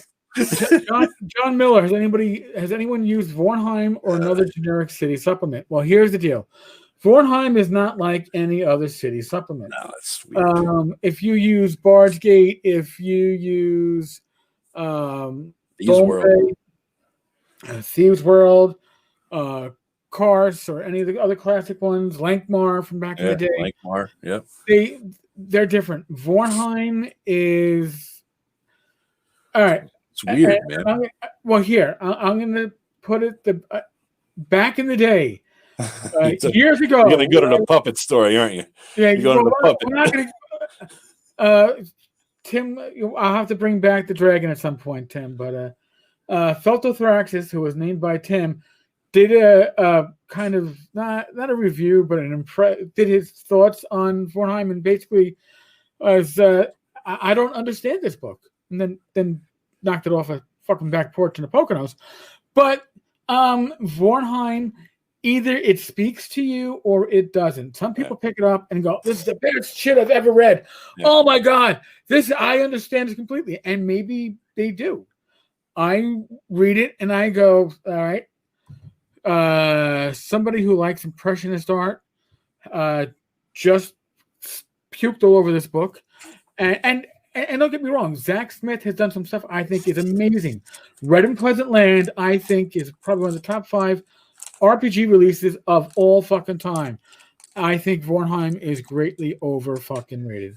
I like it for some of the tables. He has some tables in there that are useful. That's what I took out of it. If you can get it for $1, when Raggy was doing any Lamentations release for $1 deal, that's fucking great. For $1, it's worth it for the tables. But if you're going to pay, full boat, I personally, it's one of those few products that, in my earlier time of gaming, and when I say few products, once I went back to my game store, the old Hobbies and Such out in Forest Hills, with the Munster Coliseum release for RuneQuest 3, and I came back with it, and this is back in, I guess, the mid '80s, so I wasn't making much money.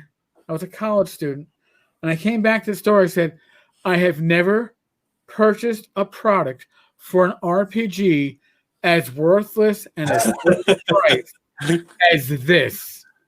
Tim played RuneQuest a lot. Tim, what do you think? Was that as shitty or what? He was a huge RuneQuest player, Tim, back in the day. He probably played RuneQuest 2. I owned that too. I learned that RuneQuest 2 is a much better system. Yeah. But I literally got my money back. I got store credit back. And then he went and he re-laminated the damn thing. Like, he put it back in, like, re-plastic wrap it with a little. It's like, oh wow, you can do that. You can re-shrink shit. That's cool. Now I really don't want to buy stuff again. I'm getting people's used stuff. Oh, it was Rob that played RuneQuest. Okay. All right. My bad. I thought you played any games with RuneQuest or whatever. Yeah. I gotta say, I'm playing with Rob. The general tool was good, but yeah, that's about it. I wanted to pimp out Rob. He's got this majestic Wilderland stuff he's been doing. He has his Kickstarter. The book is out. It's out for sale and drive-through, and it's kicking ass too. And I should be getting my copy within a couple of days. I will certainly. I'll do one of my few reviews. It is using Swords and Wizardry as its engine, basically. But it's good. If you've never spent time with Rob, if you've not read the Bat in the Attic blog, probably one of the best blogs out there about old school gaming as a general statement, and as for old school gaming blogs that have been around for ever 10 years or more. Yeah. He's one of the few. It's like OG. Rob is OG. batintheattic.blogspot.com. Yeah. Just type in Bat in the Attic RPG or something like that. His majestic Wilderlands is selling like crazy. It's doing really well. It's a good product. And he also has stuff that he put out for the old Judges Guild stuff that's selling well too. He did rewrites, re-edits or whatever the hell it was that he did with it. Beautiful maps. The maps are so gorgeous. I spent like $40-50 on a map case just to hold the maps. That's how gorgeous these things were that he put together. No, and I think that's a limited time. Yeah, Rob does excellent work, and the stuff that he does for Judges Guild it's by Rob. He licensed the rights. Yes. So and now does Judges Guild get a fee from that licensing? Yes. I don't think so, Eric. There isn't that much left in what Rob has to pay back, but there was a licensing fee involved in it. But the money is supposed to be going toward making the Kickstarter full. No, I think the way, my understanding, Eric, the way it worked, Tim, correct me if I'm wrong here, Tim. The Judges Guild owed Rob money. He is getting sales of these Judges Guild products that he did until he's paid back the money they owe him. And then it's done. So it's a limited time thing. Paying him back. All right. Yeah, they're paying him back. So the sales of the stuff, if you want to get it while you can. My understanding, get it while you can, because at some point they're not going to be sold anymore. Once Rob makes the money back, they're going to be gone from the market. Exactly. Yeah, right. Because the whole Judges Guild. Oh, so you know what? It's going to be something that is going to be collectible. Exactly. Be print on demand. So that's something that when you actually find it over on, Noble Knight, and they're trying to sell you something at twice the cover price, and you say, but it's print on demand. Well, they'll be like, okay, well, that's something that you don't have to worry about. That would be, it wasn't charm, man. The paper they printed their shit on was newsprint. Yeah. And that's today's newsprint. It was that, it was newsprint meant to be, used and discarded. But they had some really good stuff. And they had some shitty stuff, but hey, some great names. Yeah, like Rob's stuff is beautiful and it's printed on demand. Is amazing. Go to drive through. DriveThruRPG.com. Use that $25 that you're going to be getting. Yeah, yeah, no, seriously. Bob, did you get the 25? Yeah, whatever. Yeah, Bob got it. Yeah, Bob and Bob Matt. Use that for yeah, dude, for the drive-thru. The maps are astounding. Like I said, I bought a case just for the freaking maps, And then, like I said, though, this thing is once Rob makes his money back that they owe him, they're not going to be sold anymore. I don't think, and so it's a limited. Get it now while you can. Something else that's out from the Bat in the Attic Publishing, Rob Conley, Black Marsh. Yes. If you want an amazing setting done in a style, I say a style thematically, not necessarily visually, but thematically in the style of the early Judges Guild stuff when it came to sandbox settings, Black Marsh is where you want to go. It is fucking awesome. And if you picked up the Goodman Games Points of Light, which I believe are available in PDF or on drive-thru, they're out of print, I believe. There's 1 and 2. Rob wrote both of them, and they are like little mini pocket settings, and one of them actually lines up to Black Marsh if you want to expand it. Oh, good. That's cool. That's cool. Oh, Bob, got Continual Light. So I was right. So okay. Sorry, Bob. You'll have to dig into your own money to pick that up from. But it's well worth it, dude. And get it, like I said, get it while you can, man. Yeah. And I think, Tim, you doing another zine quest thing this year, Tim? I think Matt should do it. I don't think he did it last year, but I think Steve did it last year. Do one together. Yeah. They can. I don't know what they're gonna call it. Gothridge Jackson. Gothridge Jackson. There you go. Gothridge Jackson.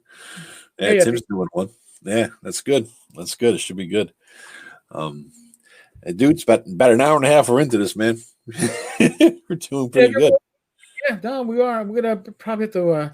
We'll have to wind it up soon because, I mean, can you have too much Tenkar and Joe? Maybe. I don't think so. I think we're goddamn cool. But that's just my. I think we're. This is. Joe, if this wasn't the world of COVID, we'd be like doing something like this. Like once a season down in Manhattan. But yeah. It was a seasonal thing. We would go down there every at least once, 3-4 times a year. We'd hit it. Yeah. Hey, have you heard about Complete Strategists? They still alive? They're in business? I do not know, and that's a damn good question because they had a game room there. Not that I ever found it. I think you had to gotta go in the basement. Yeah. And for me, you got to grease up your sides to get down there. Everything's so fucking tight to move, But yeah, once you get down to the cellar. Actually, you know what we did down there, Eric? Was who the fuck did that? Tavis Allison did a Dave Arneson Day. I think it was his birthday or the day he died, or whatever the hell it was. Dave Arneson Day celebration down there, and basically we ran like 5 different D&D games. I ran a game using Osric. I think Osric at the time was the only clone out there, And so I ran a game using Osric, and I gave away a free copy to some people who played in the game. It was pretty cool. Well, I don't know if I'm assuming the strat's still open, but they have free shipping on orders over $30. Oh shit! Wow, that's pretty good. TheCompleteStrategist.com is the premier game store in Manhattan. Probably one of the best game stores in the world. Certainly one of the best in the country. It's like Mecca for gamers. I did not know that they have free shipping on orders over 30. I'm assuming it's only in the U.S. They're not doing continent. They're only doing continental U.S. orders. Well, hey, Bob G, I bought paper of that stuff, Bob. So I think it's print on demand. You'd have to, if you're talking about Rob's stuff. So take a look again, man. I think I definitely have the paper copy. I don't know why he would have turned it off. Rob's stuff is not under Judges Guild. Rob's stuff is under Bat in the Attic. Oh, here he goes. Correction, they have in print. Sorry. Okay, cool. And Matt's like, oh, Tim doesn't like my maps. We all like your maps. We just don't like your maps when they kill us. That's all. Your map killed. I was killed by a map, I tell you.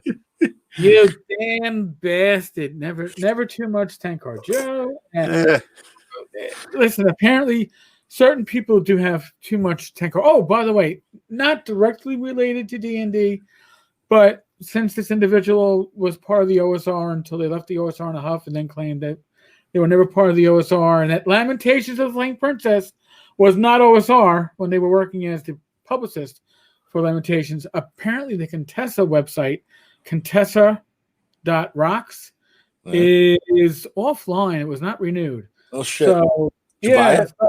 Did you buy it? Come on, man. Tell me you bought it.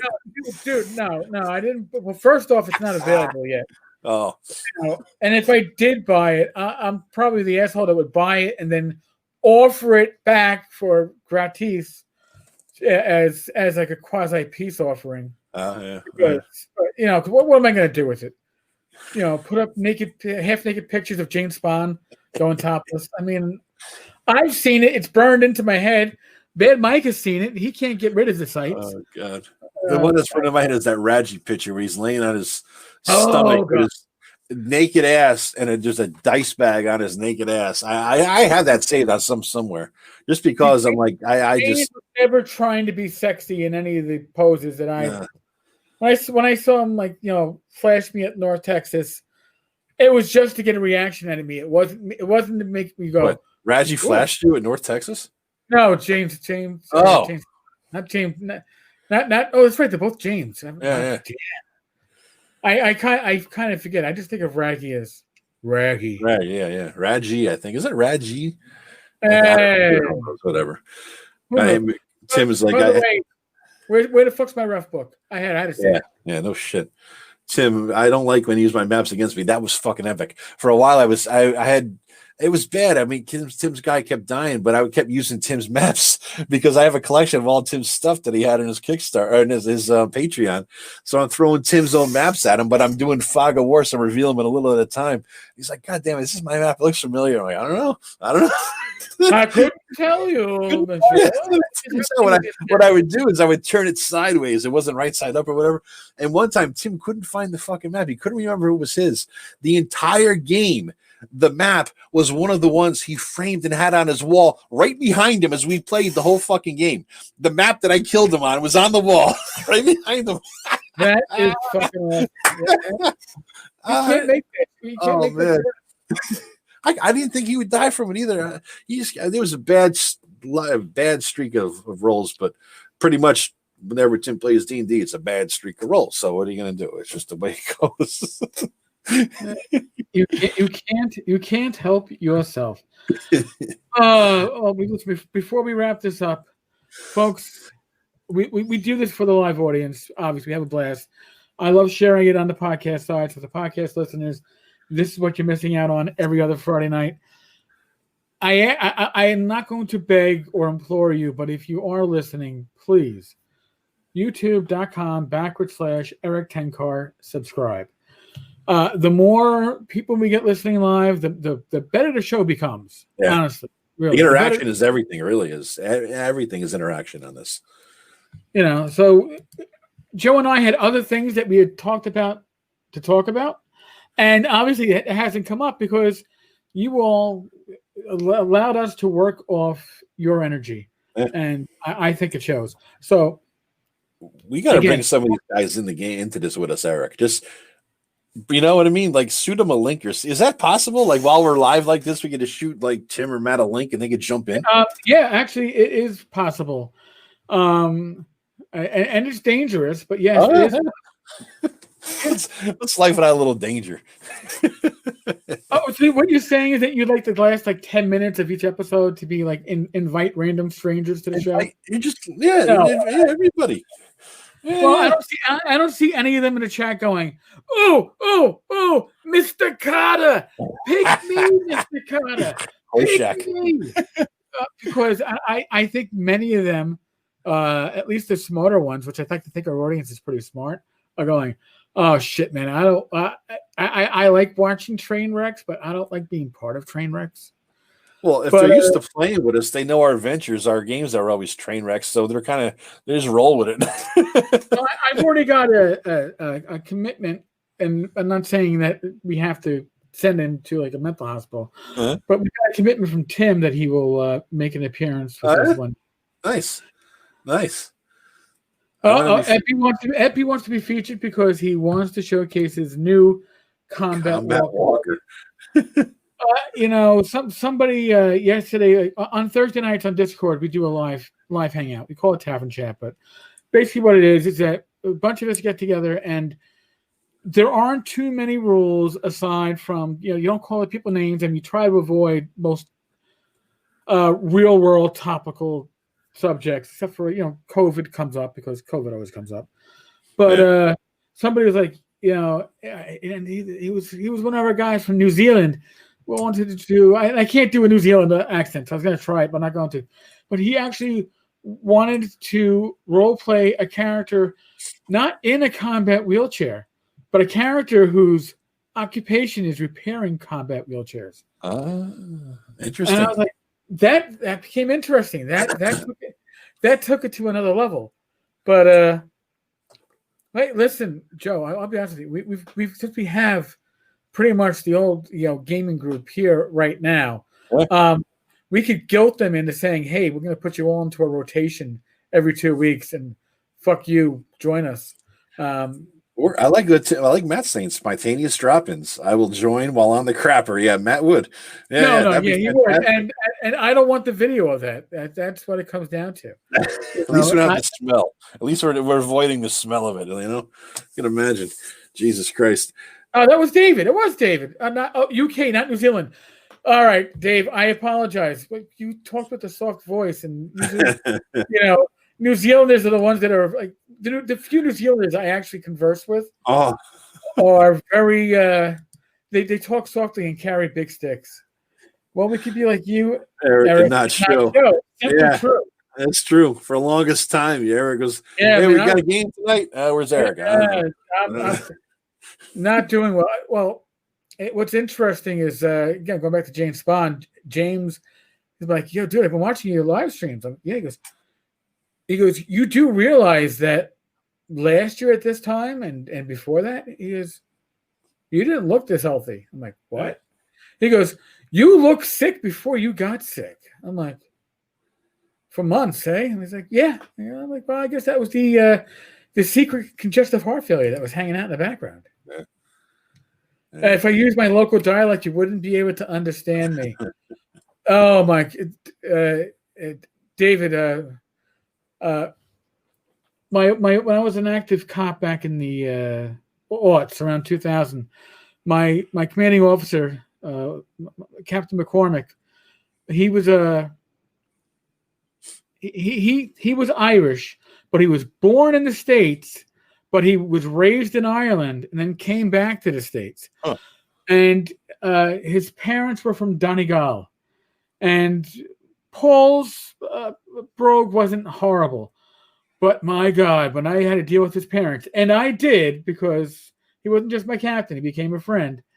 I would try to translate what his mother was saying I had to translate, and she would talk really fast, and it'd be like, "Oh yeah, that's what 4:30 in the news said." I'm like, holy fuck! All right, I got something about the news.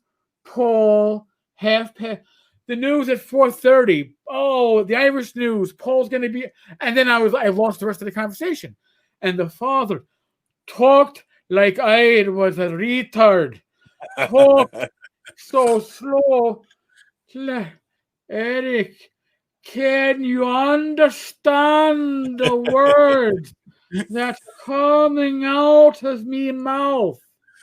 Yes, thank God I can. So I probably be iffy with your dialect, but it's okay.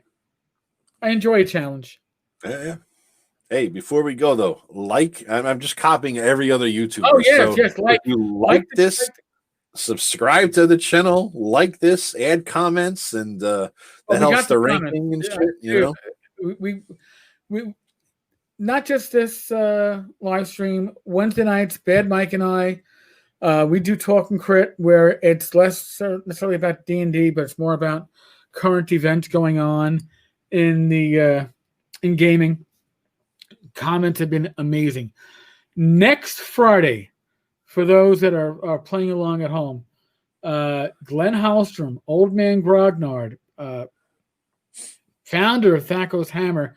If you've been following that AD&D podcast, we're going to be starting an alternating live stream. It's cool, so man. Nice. Yeah, so basically I'll get off one Friday night every 3 months. Yeah. The way it runs, right? You get a bonus Friday, yeah. Yeah, so but it should be a blast. So join us for that. I don't know what we're gonna call it yet. We've tossed some ideas around last night on Discord. But it should be a blast. Especially if we have a live audience. If you have people participating, how can it not be a blast? See, that's what I was saying. This is the benefit of the YouTube video, other than the fact that you can see us. I mean, for doing things about going over books, you can show the pictures and whatnot. That's his own specific great use of YouTube. But you're live. You got comments. You got this going on. You go back and forth and back and forth. You know, that's the fun part. That's where you get the live people. Where you say, hey, I'm busting Jackson's balls about Snickle the Gnome. And he's like, oh, that's not true, lies. That's where you bring Matt in and say, oh, defend yourself. Defend yourself, Matt. Come on in. We're going to give you a link, and then you can just exactly. It's all it is. It's just a freaking link. You send a link, and boom, you're in his little staging room, and he brings you into the thing. And next thing you know, boom, you're up. So be prepared. If you want to defend your shit against what I'm saying, Matt or Tim, whoever. One thing I got to say, the live streams are awesome for this format. They're awesome for interviews. Yeah. And when I do the interviews, like I've been doing fireside chats now for well over 2 years. Yeah. And I've been told by the vast majority of the people that I've interviewed on these fireside chats is that A, they want to come back, and B, this is the best time they had doing a podcast or an interview because I don't have a script. I don't have points that we got to hit. Joe and I don't have points we got to hit. Yeah. If we bring you on to the show with us, you're going to have a great fucking time. You'll probably get abused a bit, but we abuse each other, so that's happened. And you're going to come back and go, wow, that was great. I'd love to come back. And I've gotten that from people that you go, they're a bit bigger in the hobby than I would have expected to hear from. I've heard from people who do their own live streams daily, pretty much, and it's like, oh no, I'll just carve out time and come back on because this shit's great. Yeah. I look at it as just, Tenkar's Tavern. I look at it like me and Eric are at a bar and we're just talking shit. And usually Rachel's there with us at the bar, but right now it's just me and him, and we're just talking shit about whatever D&D. It's the same thing we did after we hit the Complete Strategist in New York and we got at a bar. This is the same conversation we would have essentially. That's it. Yeah. And then so if you jump into the chat with us and you got, your mug's up there, or you see your avatar's up there, or whatever, it's the same thing as if you walked up to the bar, say, hey, Joe, Eric, what's up, man? And you start talking with us. That's the same thing. It's like the bar, the tavern, Yeah. So as Joe is telling you right now, we really appreciate you. Not just the live audience, the listeners on the podcast, the feedback I get. Listen, there's nothing. It's one thing when you go to a convention and somebody looks at your name tag and goes, oh, Tenkar, I read your blog. It's another when you're online to get food and you're talking with your wife and somebody behind you goes, oh, shit, I know that New York accent anywhere. Tenkar, this is your podcast. I was like, really? And that was, Christ, 2 years ago over in at Gamehole. So, there's a certain connection that we like to make. And I've said this in the past, and I'm going to tell you this. It applies to Joe. It applies to Bad Mike, certainly. What you hear on these podcasts, what you hear on these live streams, this is how we are in face-to-face. This is real life for us, okay? Yeah. Face-to-face, we don't act any differently. There's no airs. I don't put on a show. If I sound like a half-retarded New Yorker, that's how I sound in real life. Yeah. What you see is what you get, or what you hear, what you get, depending on your medium. Tim, you do leave a scar in the memory. Yeah, See, you're getting these comments about 10 seconds quicker than I am. Fuck my internet connection. Oh, I'm looking at the YouTube channel, man. Oh, you're looking at the YouTube channel. Yeah, that's where I'm getting them. I'm looking at the YouTube channel. I got dual screens going, so YouTube's going on one, and I'm looking at you on the other over here. So I just muted the YouTube channel is all. Yeah. Yes, you can provide the beer. That being said, due to my carb intake, I probably asked for it to be a good but light beer. Hate to say it. I know it sounds sacrilegious, but I've been keeping my A1C down, and a lot of that's because I've been drinking red wine instead of beer. But I love my beer, and I just got to find beer that's a bit kinder to my glucose levels. And it's surprisingly, just because I want to lose weight, I've given up booze and any smokable products for the year. I'm 12 months. I'm doing this. That's my vow. So you won't see me bringing the big ass cooler like I brought at last ShireCon. I think I brought a wheelie cooler in with me, if I remember right. Yeah. So you won't see that this ShireCon. But Cokes inside. It's what I'm trying to do is I noticed that you have a little drink and you have a little imbibing the smoke in you. Next thing you know, you're ordering Domino's at 11 o'clock at night. And it's like, that don't help the diet costs, you know? So Mick Ultra works. Actually, I found that the Mick Ultra Organic, whichever one it is, has surprisingly the one that's quote better for you actually tastes better. I was surprised to find that out. Bob, now I remember you. Yeah, the guy with the big wheelie full of beer. That was me. I don't remember size, but beer. Yes, I remember the beer. Cheers. I wheeled that up with the beer and a sub, I think. Yeah, it was me. You're a wise man. You're a wise man, Joe. A wise man. I told my brothers I got to bring some beer. And the last time I brought a little cooler, he goes, I got this thing. It's on wheels and it's, insulated. I'm like, oh, that's the shit. It's like a big fucking suitcase of beer. Like, like you're bringing through the airport. Like, this is great. So I shared. You just weren't there fast enough, maybe. And it went fast. There you go. Me, Rach, and Eric were pounding them for a bit. And then I think I gave some to Jeff Talani and came over.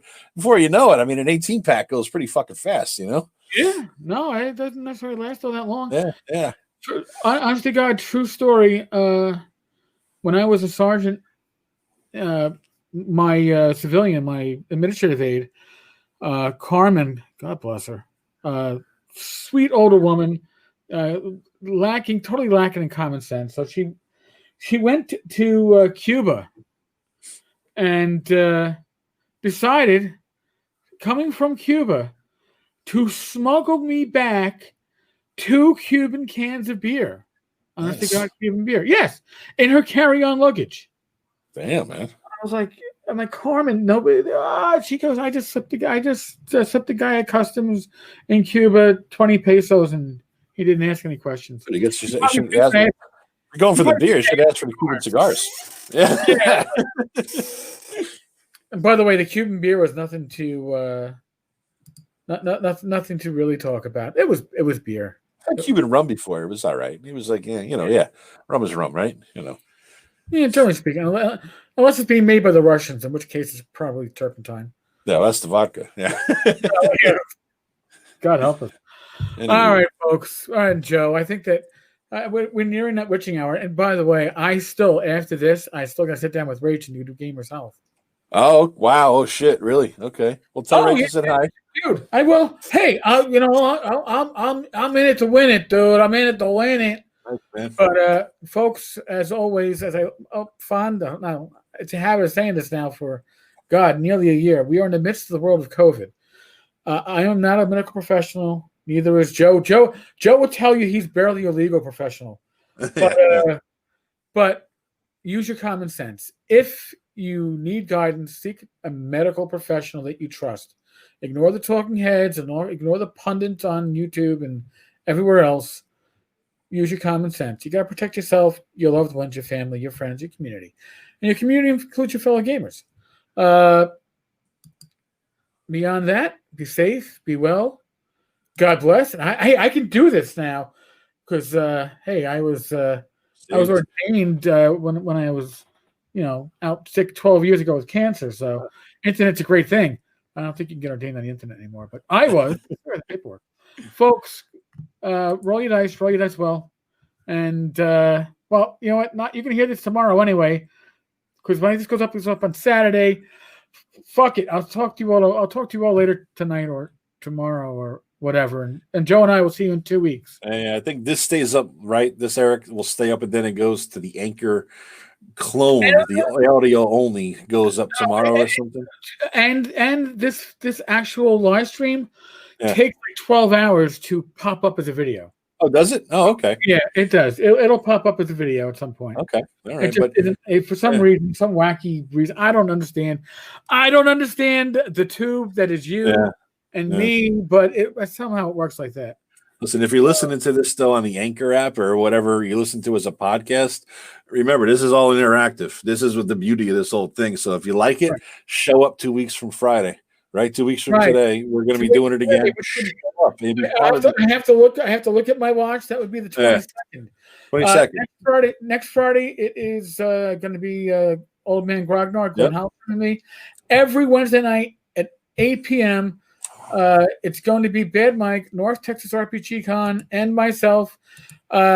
We are getting a list of scary guests. When I say scary, some of them are scary, like Skeeter Green, scary, which can kill you.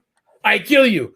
But and some are scary, as in I can't believe we could get a guest like this. Cool. So yeah, and TotalCon, we got TotalCon. We're gonna be doing live streams of this and talking crit and.